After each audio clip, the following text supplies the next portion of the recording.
예전에는 시어머니가 며느리를 힘들게 하는 이야기가 많았습니다. 그래서 사람들은 말합니다. 요즘은 며느리 눈치 보는 시대야. 이제는 시어머니가 더 힘들어. 하지만 관계의 본질은 바뀌지 않았습니다. 힘의 방향만 달라졌을 뿐 서로가 서로에게 서운하고 서로가 서로를 오해하고 있습니다. 왜 이런 일이 반복될까요? 가족이지만 서로 다른 사람이라는 사실을 인정하지 않기 때문입니다. 예전에는 관계가 단순했습니다. 시어머니는 어른, 며느리는 따르는 위치. 불편해도 참고 살았습니다. 시집살이는 원래 그런 거지. 참는 게 미덕이야. 이렇게 생각했습니다. 그때는 누가 옳고 그른지 따지지도 않았습니다. 무조건 시어머니가 옳았고 며느리는 따라야 했습니다. 하지만 지금은 완전히 다릅니다. 며느리는 독립된 개인이고 아들은 아내 편을 들고 불편하면 거리를 둡니다. 예전 같으면 상상도 못할 일입니다. 갈등은 아주 작은 것에서 시작됩니다. 명절 이야기입니다. 시어머니는 말합니다. 명절인데 하루는 같이 있어야지. 우리 집에서 차례 지내야지. 형제들도 다 오는데 너희만 안 오면 어떡하니? 며느리는 말합니다. 양가 번갈아 가야죠. 저희 부모님도 기다리세요. 시어머니 입장에서는 서운합니다. 나는 시집살이 다 하며 살았는데, 옛날엔 이런 말도 못했는데, 50년 전, 30년 전만 해도 이런 고민조차 할 수 없었습니다. 무조건 시댁으로 갔으니까요. 며느리 입장에서는 답답합니다. 나도 친정 부모님 계신데, 왜 우리만 희생해야 해? 서로 나쁜 사람이 아닙니다. 단지 기준이 다를 뿐입니다. 또 이런 경우도 많습니다. 아들이 예전만큼 자주 오지 않습니다. 전화도 줄고 방문도 줄고 손주 보는 것도 줄었습니다. 시어머니는 이렇게 느낍니다. 아들을 빼앗긴 것 같다. 며느리 때문에 멀어진 것 같다. 정말로 그렇게 느껴집니다. 아들이 변한 것 같습니다. 하지만 아들 입장에서는 부부관계를 지키려는 선택일 뿐입니다. 아내가 불편해하니까 부부가 함께 시간을 보내는 게 중요하니까 우리 가정을 먼저 챙겨야 하니까 아들도 고민합니다. 엄마한테는 미안하지만 아내도 배려해야 하는데 요즘 갈등은 누가 잘못해서가 아니라 관계의 방식이 달라져서 생기는 갈등입니다. 지금은 고부 갈등이 아니라 관계 갈등. 전문가들은 이렇게 말합니다. 지금은 고부 갈등이 아니라 관계 갈등의 시대라고요. 과거에는 누가 위고 아래인지가 문제였습니다. 시어머니 말씀은 따라야 해. 이게 규칙이었습니다. 지금은 다릅니다. 서로 독립된 개인. 시어머니도 본인 삶이 있고 며느리도 본인 삶이 있습니다. 간섭하면 갈등이 생기고 거리를 두면 서운해집니다. 즉, 가까워도 문제, 멀어도 문제.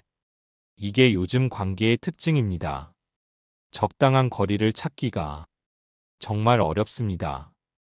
갈등의 가장 큰 이유는 이것입니다. 관계의 최소 기준이 다르다. 시어머니 세대의 기준. 명절은 당연히 함께. 부모는 챙겨야 함. 가족은 자주 봐야 함. 손주는 자주 봐야 함. 자녀 세대의 기준. 개인 시간이 중요. 부부 중심 생활. 양가 균형. 필요할 때만 만남. 누가 맞고 틀린 문제가 아닙니다. 시대가 바뀌면서 가족의 의미가 달라진 것입니다. 예전에는 가족이 함께 사는 것이 당연했습니다. 지금은 가족도 독립된 개인들의 모임입니다. 그래서 요즘 시어머니 세대가 가장 힘든 세대라고 합니다. 부모는 모셨고 자녀에게는 기대하기 어려운 세대. 위로는 부모님 봉양했는데 아래로는 그런 기대를 할 수 없습니다. 사랑은 있지만 서운함도 함께 있는 세대입니다. 내가 뭘 잘못했나? 내가 너무 옛날 사람인가? 이런 생각이 자꾸 듭니다. 그렇다면 어떻게 해야 할까요? 전문가들은 이렇게 말합니다. 사랑보다 규칙이 필요하다. 감정만으로는 안 됩니다. 우리 가족인데 뭐. 이런 말로는 해결이 안 됩니다. 예를 들어, 명절은 번갈아 가기, 1년에 만나는 횟수 정하기, 육아 도움 범위 정하기, 경제적 도움 범위 정하기. 처음에는 이게 차갑게 느껴질 수 있습니다. 가족인데 이런 것까지 정해야 해? 너무 각박한 거 아니야? 하지만 규칙이 있으면 기대가 명확해지고 서운함이 줄어듭니다. 감정으로 해결하려 하면 서로 상처받습니다. 당연히 와야 하는 거 아니야? 나를 무시하는 거야? 이렇게 기대하면 오지 않았을 때 서운합니다. 하지만 규칙이 있으면 이번 명절은 처가 가는 차례구나. 이렇게 이해할 수 있습니다. 기대가 명확하니까 실망도 줄어듭니다. 물론 처음에는 어색합니다. 가족인데 이렇게까지 해야 하나 싶을 수 있습니다. 하지만 생각해 보세요. 규칙이 없어서 매번 갈등이 생기는 것보다 규칙이 있어서 평화로운 게 낫지 않을까요? 그리고 가장 중요한 생각 하나. 며느리가 우리 가족에 들어온 것이 아니라 아들이 새로운 가족을 만든 것이다. 이 관점이 바뀌면 관계가 훨씬 편해집니다.